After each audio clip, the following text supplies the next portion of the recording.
Frames हैं, ये कहाँ स्टोर, ये स्टोर हो रहे होते हैं रैंक 4 टेंसर्स में। उसमें देखो एक एट्रीब्यूट और ऐड हो गया, हाइट विद कलर डेप्थ से पहले एक फ्रेम और ऐड हो गया। एंड दस a batch of different video can be stored in rank 5 tensor. और फिर बैच ऑफ डिफरेंट वीडियोस कहाँ पे चले जाएंगी, वो रैंक 5 टेंसर होगा। सबसे पहले आ गए सैंपल्स, फिर फ्रेम्स, फिर हाइट विद और फिर कलर डेप्थ।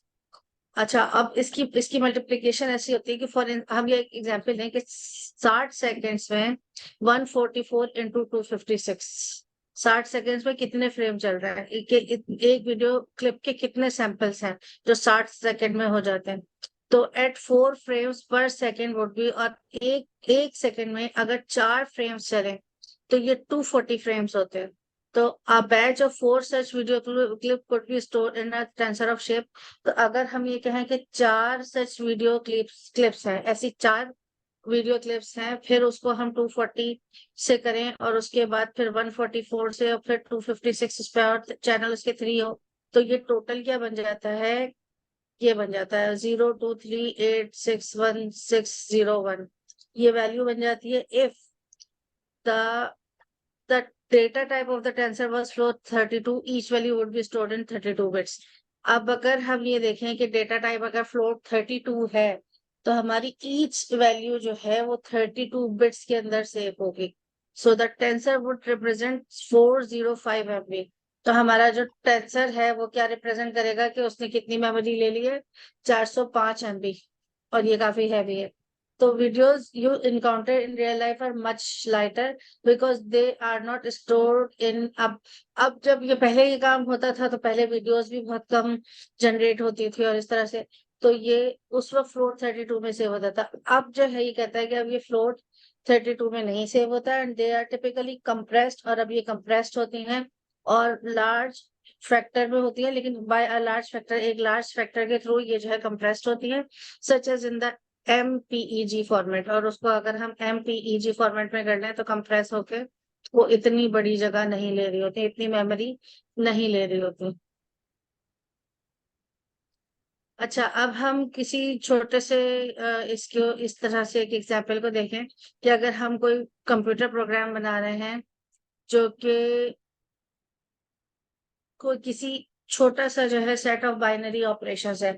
बाइनरी ऑपरेशंस क्या होते हैं, जिसमें दो वैल्यूज हो, या तो ट्रू हो या फॉल्स हो, यस हो या नो हो, रेड हो या ग्रीन हो। मतलब दो वैल्यूज हो, आप में दोनों में से एक को चूज करना हो तो वो क्या कहलाते हैं, बाइनरी ऑपरेशंस कहलाते हैं। उसमें एंड, और नॉर और इसके अलावा भी है। तो कहते हैं all transformations learn by deep neural network can be reduce to handful of tensor operations. जितनी भी ट्रांसफॉर्मेशंस हमारा डीप न्यूरल नेटवर्क लर्न करता है वो टेंसर ऑपरेशंस को रिड्यूस कर रहा होता है, ताकि जितना रिड्यूस होंगे उतना जल्दी काम होगा, मेमोरी कम लगेगी और आपका आपका कोड तेजी से रन करेगा। और उसके लिए वो टेंसर फंक्शंस को यूज कर रहा होता है जो कि न्यूमेरिक डेटा के ऊपर अप्लाई किया होता है। इसकी एग्जांपल हम ऐसे ले लें, it is possible to add tensor, multiply tensor and so on. जैसे कि हम टेंसर्स को ऐड करें, मल्टीप्लाई करें और इसके अलावा बहुत सारी चीजें, और उसको बना के हम एक जगह पे रखते हैं किसी लाइब्रेरी में, और जब हमें किसी वक्त जरूरत हो तो हम लाइब्रेरी से वो फंक्शन लें और अपने अपने प्रोग्राम के ऊपर उसको अप्लाई करें। अच्छा, हमने जो पहले एग्जाम्पल ली थी, हमने क्या बनाया था, हमने बनाया था हमने स्टैक बनाई थी। स्टैक का क्या मतलब होता है कि जो एक के ऊपर एक चीज होती है, वो 10 लेयर की बनाई थी और उसके टॉप ऑफ ईच जो एक के ऊपर एक रखी हुई थी। और Keras layer instance look like this. अगर हम केरास की लेयर्स को देखें तो वो भी इसी तरीके से होती है। इसने क्या कहा, Keras dot layers dot dense 512, यही वाली लेयर आई थिंक हमने यूज की थी पहले। अच्छा, ये कहता है कि इस लेयर को, अब ये तुम्हें समझा रहा है कि ये पहले जो हुआ था अब उसको हम कैसे देखेंगे। तो ये कहता है कि इस लेयर को हम इंटरप्रेट एज अ फंक्शन भी कर सकते हैं, which takes as input a matrix and returns another matrix. जो एक मैट्रिक्स को, जो भी मल्टीप्लिकेशन हो रही है उसको लेता है और रिटर्न करता है एक और मैट्रिक्स, और फिर एक न्यू रिप्रेजेंटेशन बना देता है इनपुट टेंसर की। Specifically the function is as follow where W is a matrix and B is a vector. अगर हम जैसे ये देखें कि हमारा W जो है वो मैट्रिक्स है और B जो है वेक्टर है, both attributes of the layer. तो हम ये कैसे देखेंगे? आउटपुट क्या है? आप आउटपुट में वैल्यू फंक्शन लगा है, डॉट भी एक फंक्शन है, इनपुट क्या है? W है, इनपुट W प्लस B है, जो भी आंसर आएगा वो आउटपुट। ये एक मैथमेटिकल वे में इसने इसको बता दिया कि आउटपुट समझ लें इज इक्वल टू क्या है? वैल्यू फंक्शन, जो यहाँ पे लगा हुआ है एक्टिवेशन वैल्यू फंक्शन। क्या करता है? सारी वैल्यूज को 0 से 1 के बीच में लगा देता है। डॉट भी एक फंक्शन है, डॉट फंक्शन जो है वो किसी भी फंक्शन को इनिशिएट करने के लिए भी यूज होता है। इसको और मैं कल डिस्कस करके बताऊंगी। और फिर इनपुट क्या है? इनपुट हमारा वो डेटा है जो हमने इनपुट लिया था। डब्ल्यू ये खुद बता रहा है वो मैट्रिक्स है, और बी जो है वो क्या है? वो वेक्टर है। इन सबको इसने कैलकुलेट किया और वो कहता है कि इससे आप इसका आउटपुट निकाल सकते हैं। और सीधा तरीका कोड चला के भी निकाल सकते हैं, कोड से भी आपको पता चल जाए। A dot product between the input and a tensor named W. Let's up unpack. अब ये कहते हैं कि अब जो हमने चीजें देखी हैं उनको थोड़ा सा हम और देखते हैं कि क्या है। We have 3 tensor operations. यहाँ पे हमने थ्री थ्री टेंसर ऑपरेशंस किए। एक तो डॉट, जो कि इनपुट टेंसर और टेंसर W के बीच में है। An addition between the resulting matrix. अच्छा, एक एडिशन किया है किसमें? बी में, और एक रिजल्टिंग मैट्रिक्स में, जो इनका इनपुट और डब्ल्यू के बीच में से जो वो आएगा मैट्रिक्स आएगा उसके बीच में। और रेलू ऑपरेशन है, ReLU x is max x 0। ReLU stands for rectified linear unit. इसको रेलू का मतलब R E for rectified, L for linear और यू फॉर यूनिट है। लेकिन ये क्या काम करता है? इसको हमेशा याद रखना कि तमाम वैल्यूज को 0 से 1 के बीच में आ जाता है, और अगर कोई माइनस वैल्यूज होती हैं तो उनको भी प्लस में ले आता है। तो उससे हमारा जो वेक्टर है उसका साइज डिफरेंट हो जाता है, मल्टीप्लिकेशन बहुत बड़ी से बहुत कम हो जाती है। तो उसके बाद ये इस काबिल हो जाता है कि ये इस फंक्शन को या इस इस लाइन को जो हमने पढ़ी है, Keras dot layers dot dense fiber to activation is equal to ReLU, इसको परफॉर्म कर सके। I think it is difficult और थोड़ा खुश्क भी है, लेकिन जब प्रैक्टिकल होगा तो समझ में और अच्छे से आना शुरू हो जाएगा। अच्छा, ये कहता है although this section deals entirely with linear algebra, ये पूरा लीनियर अलजेब्रा एक्सप्रेशंस के साथ काम कर रहा है।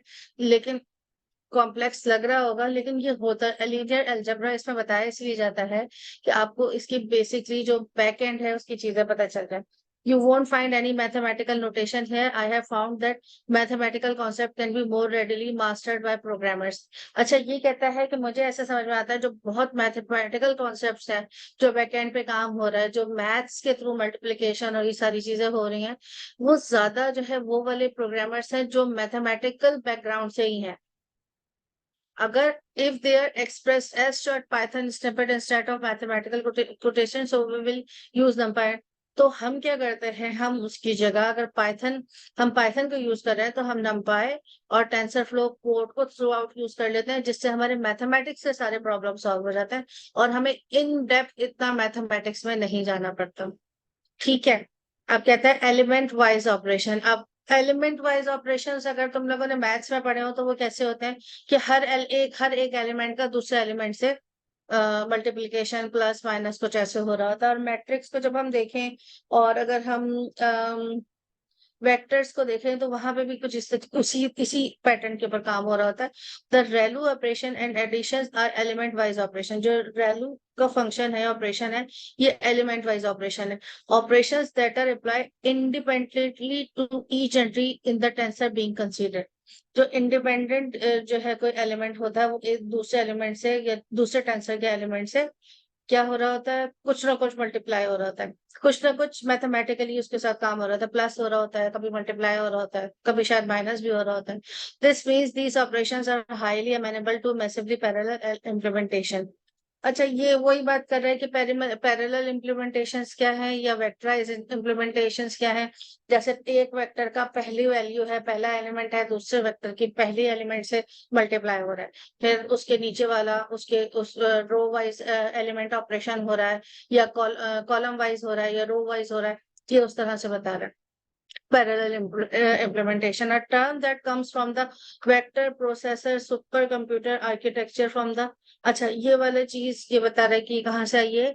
ये एक चीज थी, vector processor super computer architecture 1970 से 1990 के पीरियड के दरमियान की आई है। If you want to write a naive Python implementation of the element wise operation you use for loop, तो अगर यही चीज आपको पाइथन में करनी होती है, ये इतनी बड़ी तहमीद इसने इसलिए बांधी है कि ये बता दे कि अगर यही चीज आपको पाइथन में एलिमेंट वाइज ऑपरेशन करना होता तो उसके लिए आप फॉर लूप यूज कर लेते हैं, जो बार बार लिस्ट के अंदर जाता है, एक एक वैल्यू को उठाता है और आपको बता देता है कि जो है इसका इसका ये सारा आंसर है।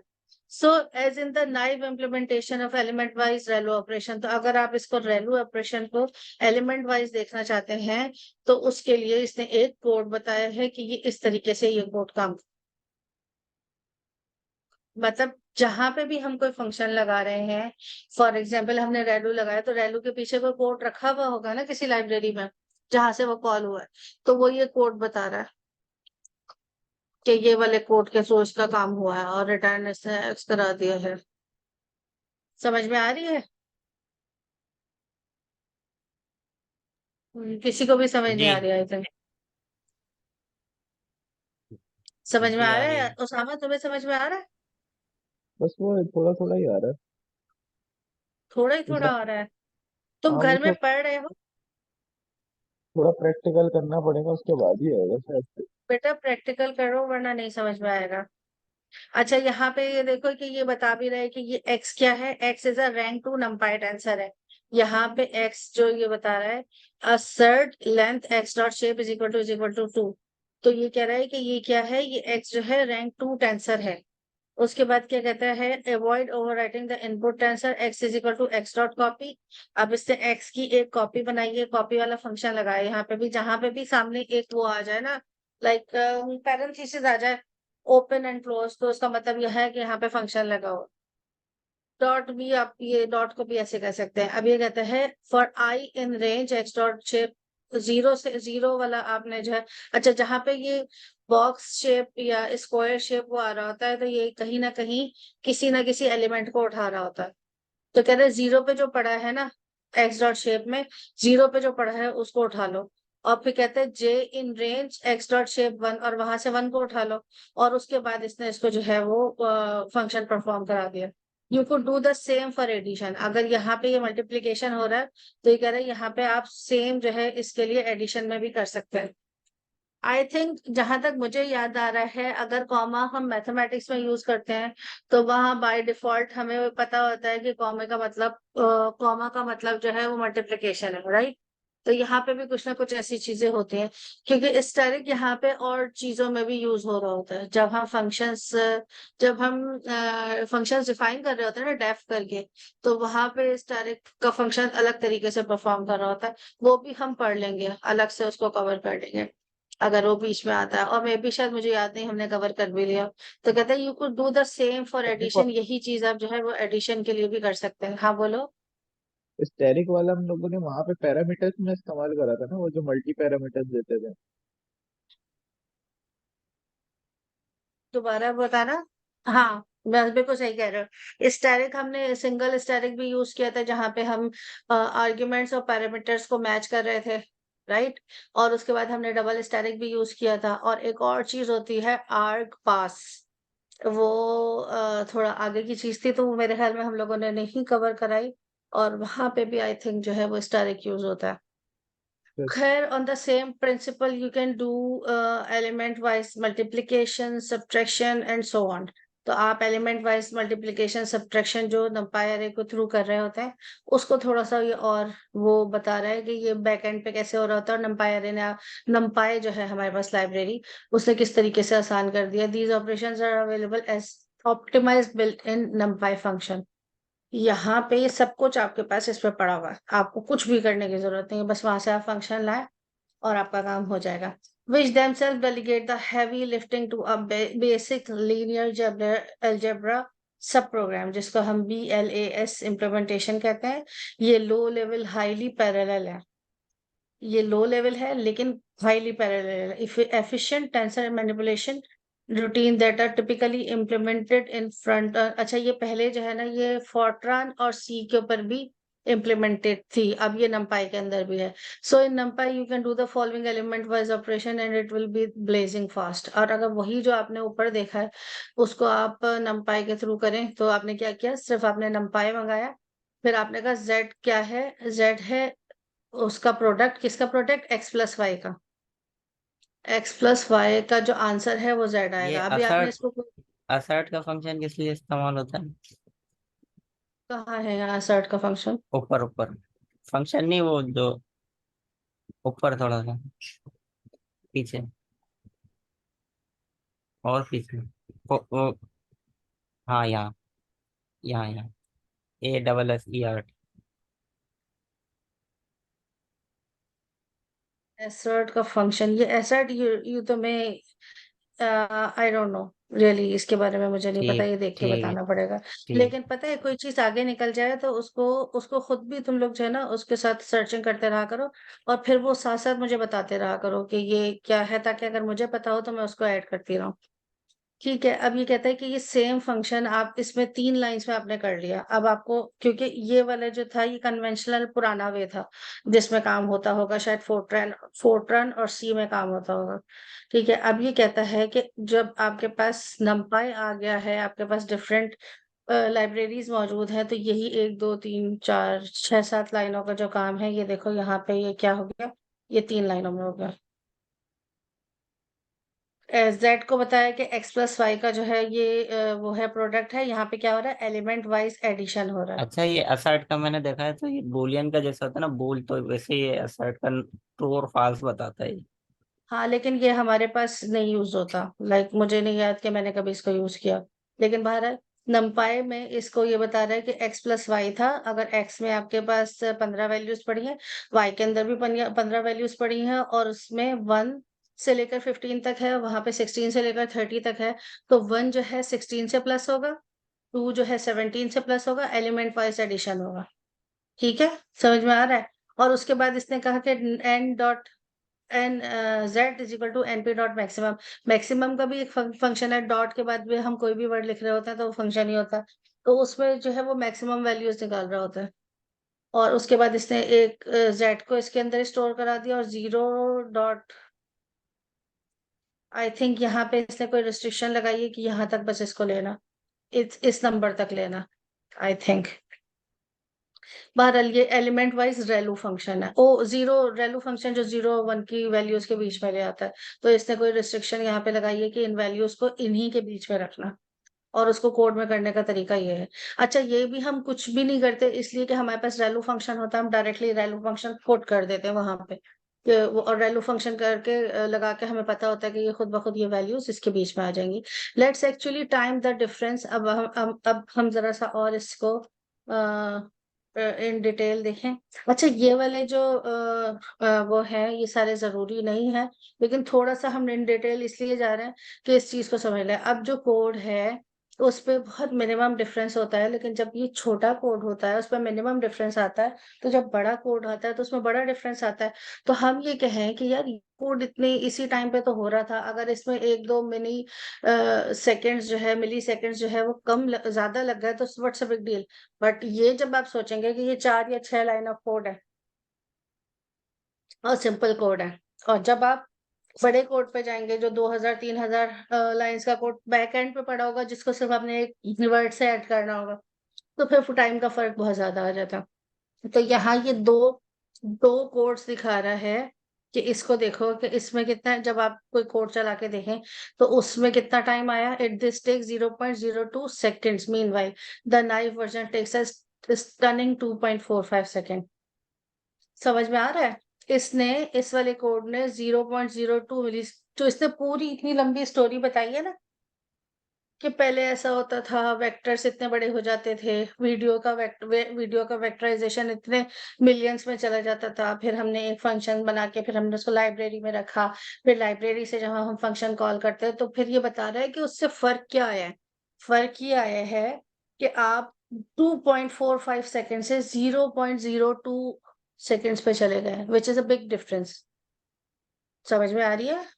हम्म। हमारे पास किसी भी कोड के लिए दो समटाइम्स हम एम्बिग्यूअस होते हैं जब किसी चीज को स्टार्ट करते हैं, लेकिन at the end of the day, end of the chapter हमें चीजें समझ में आने लगती हैं, क्योंकि वो बहुत कॉम्प्लेक्स होती है शुरू में।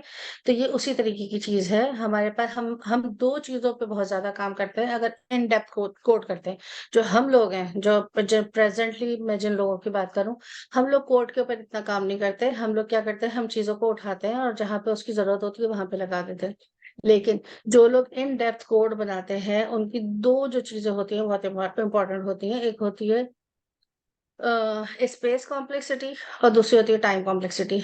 आपका कोड कितनी जगह लेता है और आपका कोड कितनी देर में रन करता है। दो चीजें विच इज मोस्ट इम्पोर्टेंट क्या है, टाइम कॉम्प्लेक्सिटी और इसमें इसकी भी पूरी एक साइंस है। इसको भी आप पूरा मैथ्स के थ्रू जो है वो लॉग एन करके और वो नापते हैं कि किस लाइन का कितनी टाइम कॉम्प्लेक्सिटी है, किस लाइन की कितनी स्पेस कॉम्प्लेक्सिटी है। जिस स्पेस में मेमोरी आ जाती है, टाइम में आपको पता है टाइम ही आ जाता है। तो वो बेस्ट कोड होता है जिसका टाइम कम हो, ताकि वो जल्दी से रन हो और वो स्पेस भी कम ले।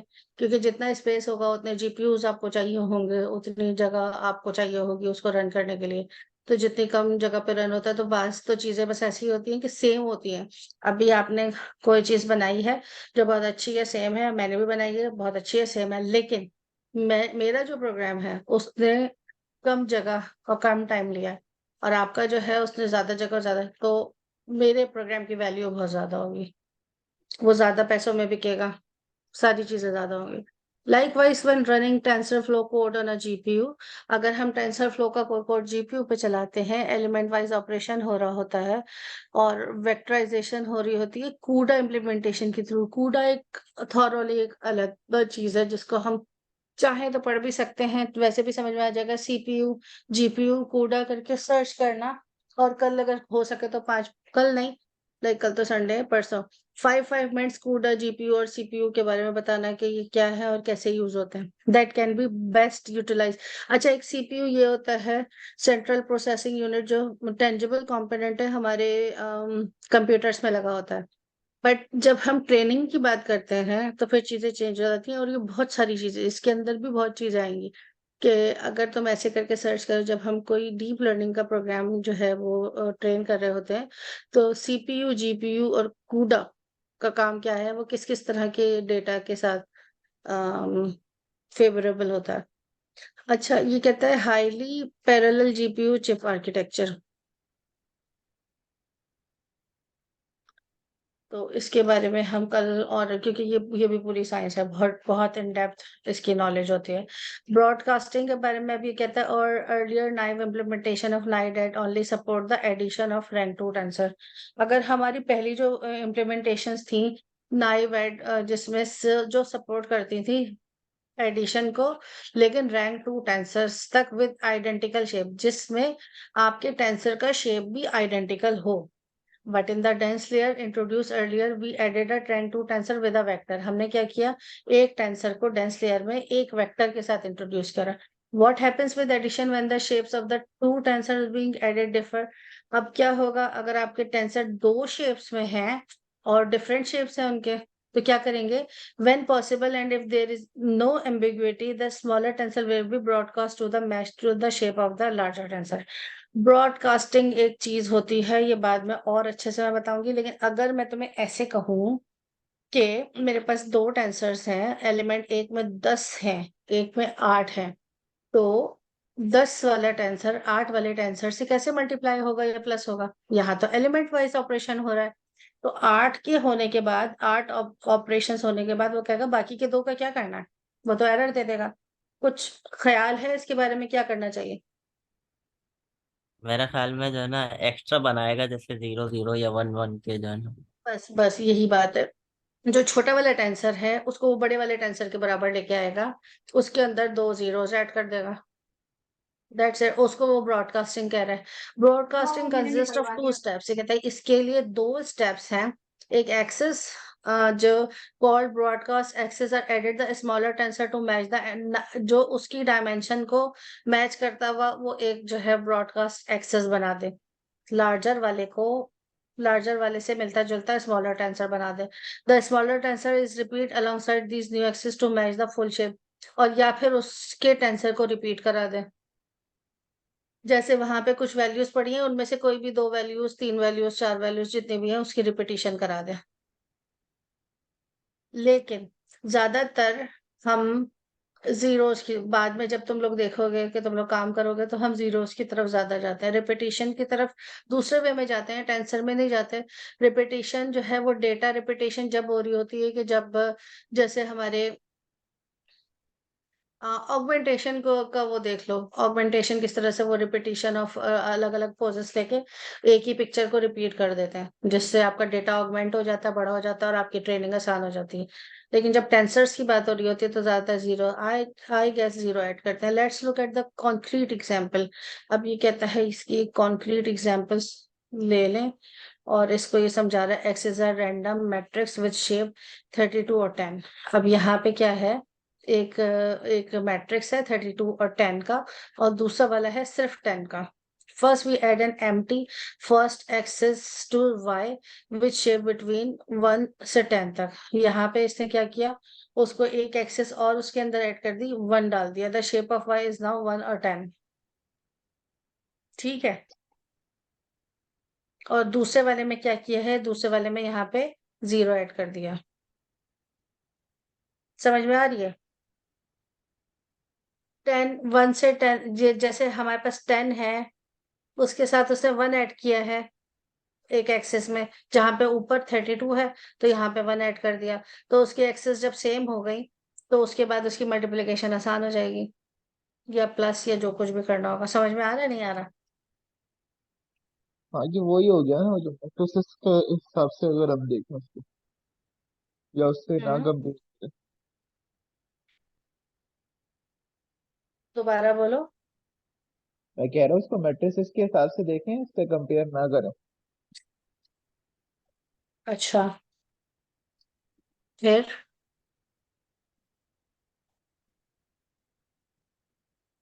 अच्छा, hello. At this point we can proceed. अब जो है ये कहता है कि अब हम एक्स और वाई को ऐड कर सकते हैं, क्योंकि अब इनका जो शेप है वो सेम आ गया। जो कुछ पहले टेंसर में पड़ा था, अब उसी तरह की चीजें दूसरे टेंसर में पड़ी हैं, तो अब मल्टीप्लिकेशन हो सकती है, प्लस हो सकता है। In terms of implementation no new rank two tensor is created. अगर इम्प्लीमेंटेशन की बात आए तो हमने कोई नया टेंसर क्रिएट नहीं किया, बल्कि पहले वाले को ही थोड़ा सा मॉडिफाई कर दिया, because that would be terribly inefficient. The repetition operation is entirely virtual. It happens at the algorithmic level rather than on the memory level. But thinking of the vector being repeated 10 times alongside a new asset is a helpful mental model. Here's what a naive implementation. अब ये इसके अच्छा, ये पहले कोई चीजें बताता है और उसके बाद उसके जो है वो प्रॉब्लम्स भी बताता है कि ये प्रॉब्लम था, ये था। तो ये कहता है कि ये थोड़ा नाइफ था, और but thinking of vector being, अच्छा कि एक ही वेक्टर को 10 दफा रिपीट कर दिया, न्यू एक्सेस बना दी, तो ये मेंटल मॉडल के लिए तो अच्छा है। तो फिर ये किस तरीके से हो रहा था, ये इस तरीके से हो रहा था, ये बता रहा है। उसी तरह से एक पुराने फंक्शन है। अब for I in return x with broadcasting, अब ब्रॉडकास्टिंग के थ्रू आप क्या कर रहे हैं, ब्रॉडकास्टिंग के थ्रू इस तरीके से काम हो रहा है। With broadcasting you can generally perform element wise operation with that take two inputs tensor. If one tensor है shape A B something, carry on हो रहा है, एम तक जा रहा है, एंड द अदर है shape n+1, the broadcasting will then automatically happen. और वहां पे ब्रॉडकास्टिंग वाला जो आपका काम होगा वो ऑटोमेटिकली उसको जो है वो टेंसर को max element wise maximum operation के थ्रू टू टेंसर को एक ही शेप में ले आएगा, डिफरेंट शेप विया ब्रॉडकास्टिंग। ये देखो इस कोड के थ्रू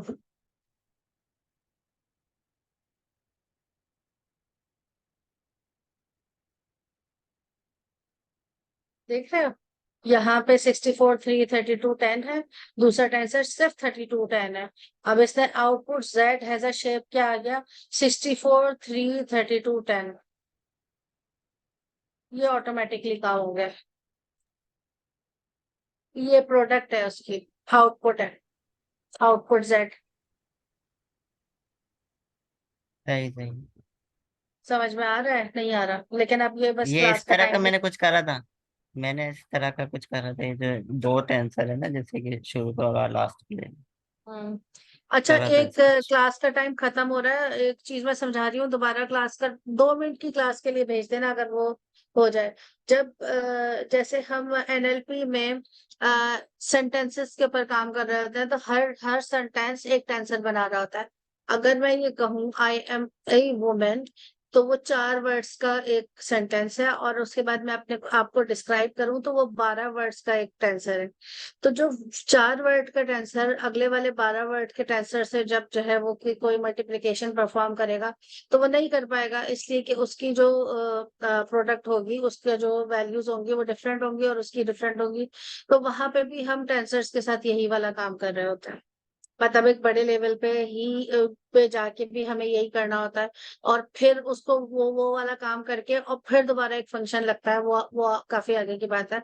और उसके बाद वो टेंसर का शेप, क्योंकि जीरोस लगा देने से बहुत बड़ा हो जाता है। जैसे हमारे पास एक पूरा एक डॉक्यूमेंट हो, और उसके अंदर जो सबसे बड़ा जो हमारे पास जुमला होगा, फिर हमें उस डॉक्यूमेंट के हर जुमले को उसके बराबर कर देना होगा। और अगर वो डॉक्यूमेंट 200 पेजेस का है या 100 पेजेस का है, तो वो तो फिर बहुत बड़े टेंसर्स बन जाएंगे। फिर एक और फंक्शन लगता है जिसके बाद हम उसके साइज को, उसके मैग्नीट्यूड को छोटा कर देते। तो अभी लेकिन ये गलत नहीं है कि हम ऐसा करें और फिर वैसा करें, क्योंकि हमें बेस तो देखनी है ना, बेस तो हमें पढ़नी है। आगे जाके हम चीजों को फिर किस तरीके से, मतलब ये हम एजुकेशन ले रहे हैं, लेकिन तुमको लगेगा ये प्रॉब्लमेटिक एजुकेशन है कि ये क्यों बता रहे हैं, जब ये तो चीज फेल हो चुकी है, इससे आगे की चीजें। लेकिन बेस तो हमें पढ़नी पड़ती है ना किसी भी चीज की।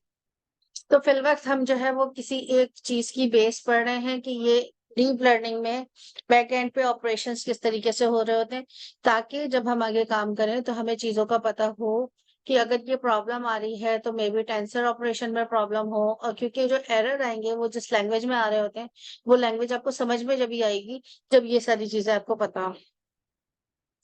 यहाँ पे क्लास हम खत्म करते हैं इंशाल्लाह। 1 मिनट रह गया, क्योंकि बाद में अपनी कोशिश की है कि समझा सकूं, समझा दी है। और फिर इंशाल्लाह कल इसको स्टार्ट करेंगे, मतलब परसों मंडे को। जो मैंने काम बोला सीपीयू जीपीयू और फूडा वाला, वो जरा देख के आना, ताकि वो 5-5 मिनट तुम लोग बोल सको उस पर। ठीक है, अल्लाह हाफिज। ठीक है, अल्लाह हाफ़िज़।